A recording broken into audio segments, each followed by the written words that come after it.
Good afternoon, Ravens. I'm Natalie. And I'm Sophia. Sophia, what do you think the class officers have planned for the seniors? I don't know, Natalie. Probably something exciting. Find out more after this break.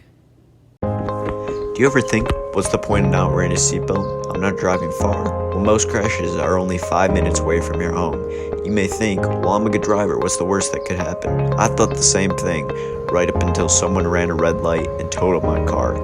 If I was wearing a seatbelt, I could have still been walking to this day. If I was wearing a seatbelt, I could have still been driving to this day.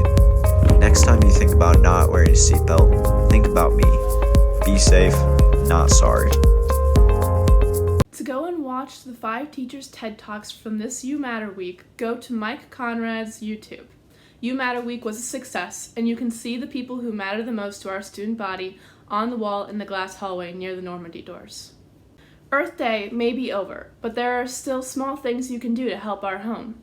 Plant native flowers to support native pollinators, pick up and throw away littered trash, research energy-efficient and environmentally friendly products, and try replacing your household items with these.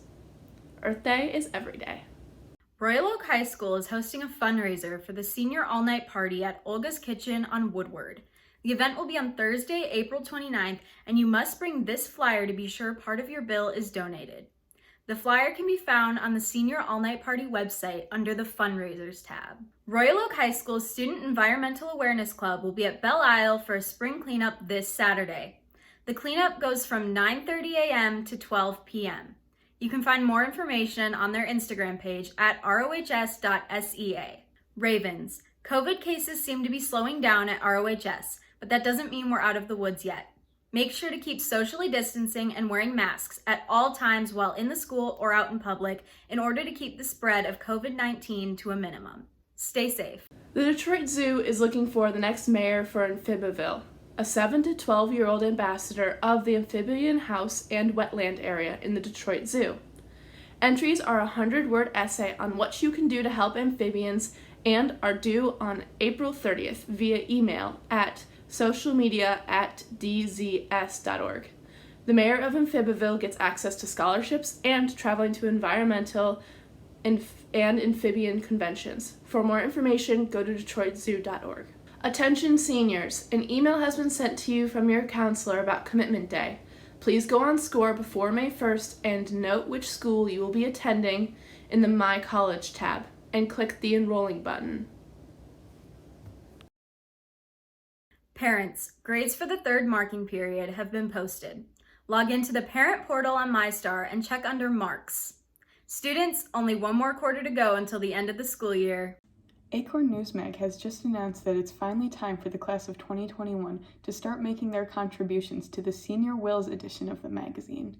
But many students have questions about this special opportunity that all seniors can participate in. Here to answer some of these questions are Editor-in-Chief Evelyn Pinnell, Editor-in-Chief Nicole Morehouse, and Assistant Editor Katie Lynch. Katie, for those who might not be familiar, what exactly is a Senior Will? Senior Wills is a special commemorative issue that Acorn puts out for seniors at the end of their final year, and it's a chance for seniors to reflect upon their time at Royal Oak High School and also to leave behind memories or special things to people or places or organizations that made their high school experience and their life pretty memorable. Nicole, when a student goes to write their senior will, what might that include or look like? How might they format it? There's no one correct way to format a senior will. Some choose to leave behind memories, physical objects, and positions in sports and clubs to their friends and underclassmen that have been really impactful to them during their high school career. Others choose to use a space to just reflect on their high school career and to reflect on memories and experiences that were really important to them that they will take with them beyond high school. Some choose to use the opportunity to thank people that made high school what it was for them and that will impact them past high school. And the most important part about a senior will is that the senior feels like he or she has been able to reflect on their senior year adequately and genuinely and feels that they have received closure about their high school experience. If a student does not want to follow the format in which they leave their peers' items, titles, and memories, where might they be able to find prompts for the alternate question-answer format? We actually have a template posted on our Instagram. So you write whatever you want, or you can follow this template. You can write, what are your favorite memories from your ROHS experience? What are the most important realizations/learnings you experienced in high school? What underclassmen will you miss the most but have high hopes for? What friends have made your high school experience meaningful to you? And who would you like to thank? So you can follow that template, or you can kind of just write your own. It's totally up to you. When all the senior wills are complete and edited, where might students be able to access and view them? The senior wills will be displayed online. When they do come out, Mr. Giramini is going to be sending out an email with a link. It's also going to be in our Instagram account bio. And lastly, Katie, what is the deadline for senior wills to be written by, and where can seniors forward them to? If you are a current senior and you would like to write a senior will, you should write it and submit it to acornnewsmag@gmail.com by May 10th. All right, that's all. Thank you so much to our Acorn staff, and make sure you get those wills in on time.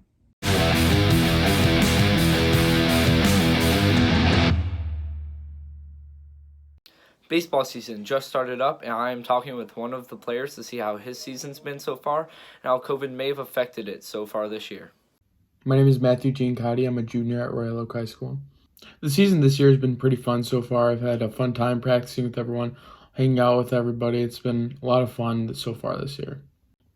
We've ran into a couple challenges this year with obviously the COVID stuff, and we've been playing some pretty good teams. It's been some tough competition, so it's been a couple challenges for us this year. So COVID has really affected me and my team so much this year, because we've had so many guys who've been having to quarantine, and because of the weekly COVID tests, and I've had to quarantine, so it's been a little rough with all the quarantining, but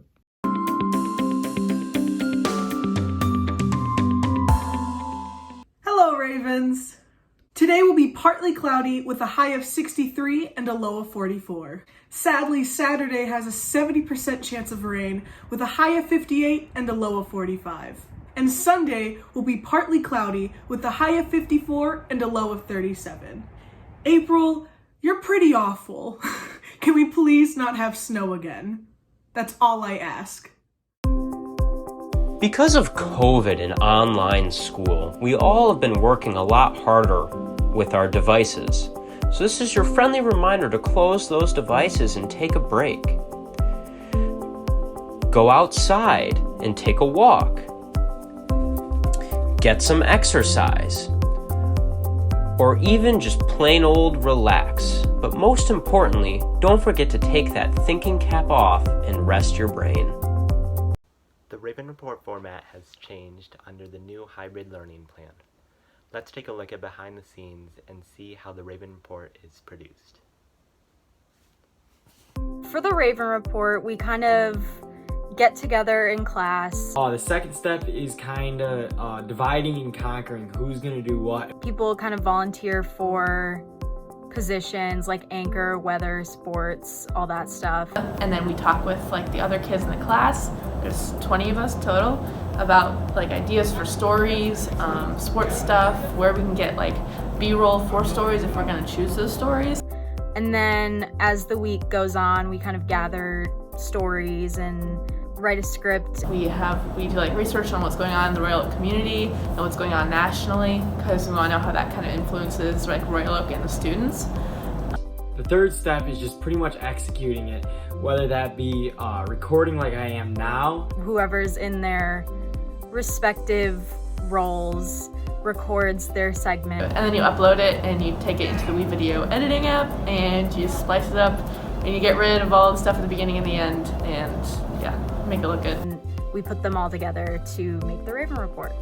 It's a team effort and it happens pretty fluidly, and it's just important to get everybody involved, and then it works out perfectly. Collaborating with others definitely is a huge part of the Raven Report. So you have to like really communicate like tone and what you want it to be presented as. when you're not communicating, that's when things go wrong or we don't reach our full potential. You know, you want to make sure you're not reporting on the same things as the other anchor, or, you know, you want to make sure everything kind of flows well together. The thing I like most about this process is that we're still able to do it even virtually or in class. You see, you know, people reporting news on the TV and you don't really know the process until you actually start doing it. So I think that's really what's really been interesting to me this year is just kind of getting to actually experience it and see behind the scenes. Putting together this 10-minute video by the end of the week, it's a lot of work, but it's fun and rewarding. That's what I would say. It's really rewarding, and to do it with your classmates is even better. It's not just us that are part of the Raven Report, but we're trying to include the entire school, and I think that's probably the best part that's come from this year. And that's all for today. It's a great day to be a Raven. Tune in next Friday for the next Raven Report. Be safe and wear a mask.